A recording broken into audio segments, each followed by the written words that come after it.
My name is Bill. Most people know me as Napoleon. I form a member of the Tupac Outlaws. In my short life, man, I experienced a lot of things out there.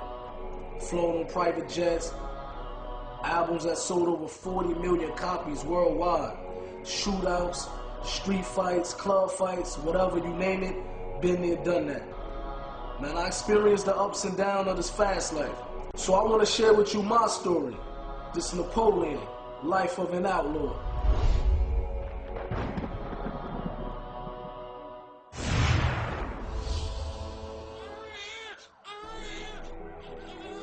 I was 3 years old when my mother and father got murdered. After the murder of my parents, me and my brothers, we was in the house with the dead bodies for 24 hours. And I remember as a kid that I was biting my mother, trying to wake her up.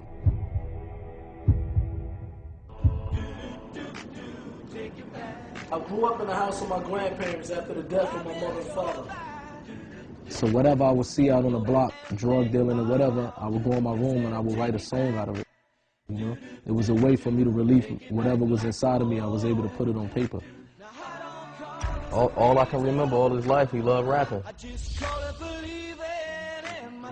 And I remember the first time I met Pop, man, he asked me to rhyme for him. I rhymed for him, we hit it off, and the rest is history. He got close with Pop. He looked at Pop like a big brother or a father figure, you know, someone to look up to. Muta was, him and Pac was bonding real tough. I think Muta had become one of Tupac's extended family members. Hey tonight. Death Row was a very fast life, man. Parties every night, private jets. We was living like kings. There was a certain amount of arrogance they all had during that time because they were on cloud nine. But I never expected to end that type of life. I never expected that life would come to an end so drastically and so soon. There's gonna be some stuff you're gonna see that's gonna make it hard to smile in the future. Yasmin called Gaddafi's mother, said Tupac just got shot. Couldn't believe it, you know what I mean? And you know, but the first thing that I said in my head, well, he got shot 5 times before. He's gonna take this, come out, do records, sell millions of records again. But when I actually saw him in a hospital bed, to me, I knew for right there that it didn't look like he was gonna make it.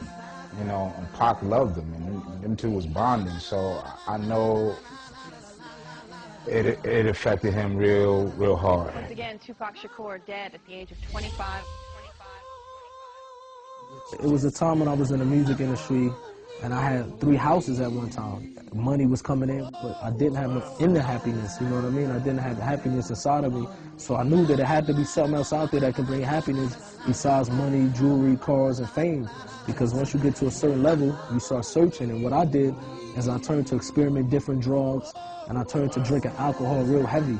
He was always liquored up. He was always liquored up and smoking weed. I seen him wild out with the girls, wild out drinking alcohol, getting drunk, fighting.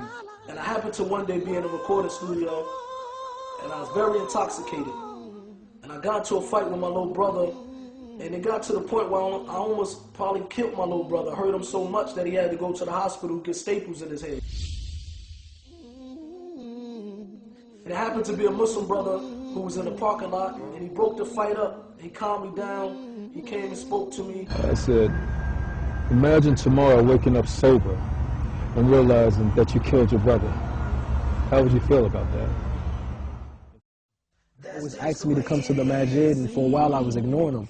And when I first went up there, I remember I went up there deep, about 20 or 30 boys with me. And I went there expecting that it was just going to be like how I roll everywhere else with a posse of crew, and we just going to hang out.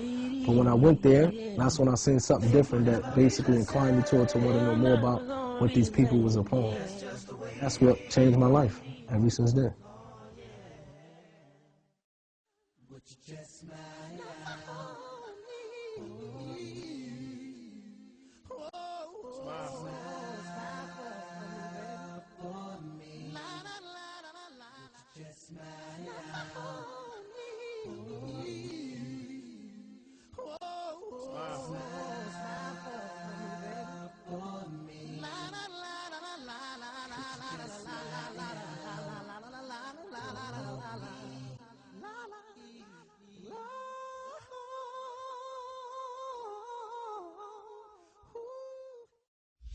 That's just the way it is.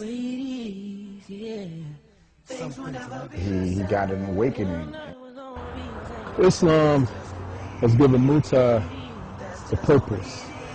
Overall, man, my brother, he's a different person now, man. I think Napoleon has changed in a way where it's beneficial to the children, beneficial to himself, to his family, and to his friends. When I looked at him, he definitely inspired me to want to, give back to the youth and give back to the community in a way, saying that Islam only offers you. He had a lot of potential, but he also had a lot of anger and unresolved issues that I think Islam probably gave him solace and peace. Muta is a good brother, and personally, I'm striving to be more like him. Napoleon, may Allah reward you, bro. You're a good dude. You're ahead of your time. You're a leader and a sign for all of us. And, I'm going to ride with you to the wheels fall off. Where's your little homie, young little big H. Riley. Islam alaikum. Things will never be the same. They'll never gonna be the same. Yeah. That's just the way it is. Oh, yeah.